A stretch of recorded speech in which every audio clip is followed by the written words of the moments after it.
It was August of 1975, and I was about to begin studies at the University of Scranton and St. Pius X Seminary located in Dalton. And in the middle of August, my friends, my classmates and I got letters with, the usual stuff a college freshman to be will get: when to arrive, when to move in, what to bring, what not to bring, etc., etc., etc. I was not worried about going to college at the University of Scranton. I was a good student. I wasn't worried about that. But I have to admit, I had a certain measure of fear in terms of living in a community with 107 other students. The building is now closed, which alone tells you something. But there are lots of us in those days, and high school does not prepare you for that. And I was aware of the nonsense that goes on in many college campuses and the fraternities and all that stuff. So I had a little bit of fear about that end of the whole bargain. And a gentleman at Nativity, my home parish, one of the leading men of the parish, said, "Edward, it's like you have nothing to worry about. I mean, you're going to be in a seminary with 100 other guys from different dioceses, many dioceses, young men who are sincerely committed to their spiritual lives, mature, hardworking, good students, mature, living in perfect harmony. It should be a beautiful experience, none of the nonsense that goes on at the university and stuff." So he said, "You have nothing to worry about. It's going to be everybody's going to get along, and it's going to be wonderful. I think it'll help you be a good student, whatever." And then I moved in. You're supposed to laugh.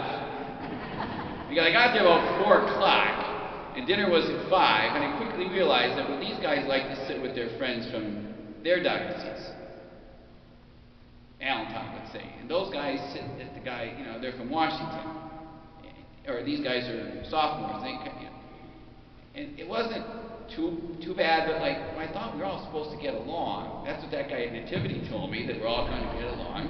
And then they said there's going to be a basketball game over the gym. I could play basketball. I could handle myself. I'm as good as the next person. So it should be a nice, easygoing game, work up a sweat, have some fun. Well, as I was 18, many of the older guys were 22, 23. Elbows were flying, punches were being thrown, People were boxing out, guys went home with, bloodied lips and black, and it's way beyond my level of play. And they were taking it very seriously. But then I made the big mistake. Pius X has an unusual, it's now sold. Here's where the showers were, and the next room is where the bathrooms or the toilets were. And nobody told me that when you flush the toilet, and you have to flush the toilet, the guy taking a shower on the other side, all the cold water leaves the system for about 3 seconds, and that guy gets scalded. Well, nobody told me that. So, a minute later, somebody comes in my room, bathroom. He said, "You're the one who didn't knock on the wall." I said, "Well, I didn't know I was supposed to." "Yeah, well, you better do it next time."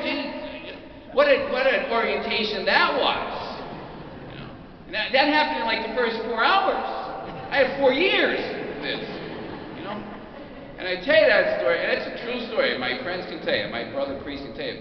What Melissa read for us in that first reading, everybody in the early church got along. It was wonderful. They sold their homes and gave the money so that nobody would be poor. And everybody got along. That's what you just heard in that first reading. If you're paying attention to what she read, you got to pay attention to that first reading sometime. Because we were sitting in graduate school 4 years later.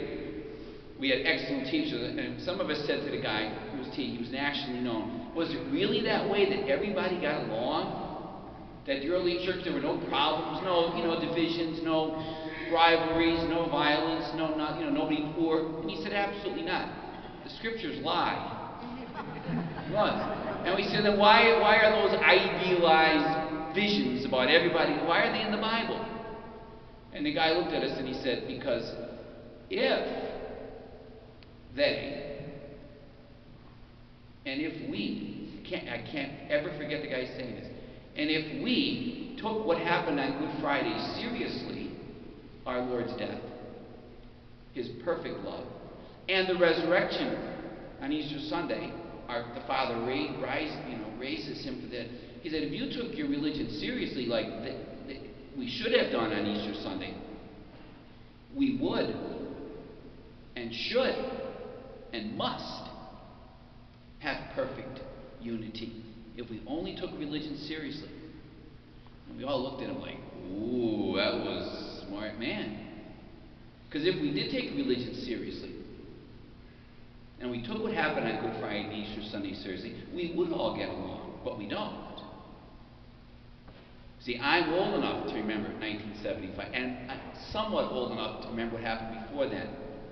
When people all went to church, all my friends went to church. And families were just better, because they all went to church together. I have trouble finding that today. Surprise, surprise. We don't have strong families anymore. And we don't have strong churches anymore. And we don't have a strong country anymore. People don't look like me. People don't talk like me. We don't get along.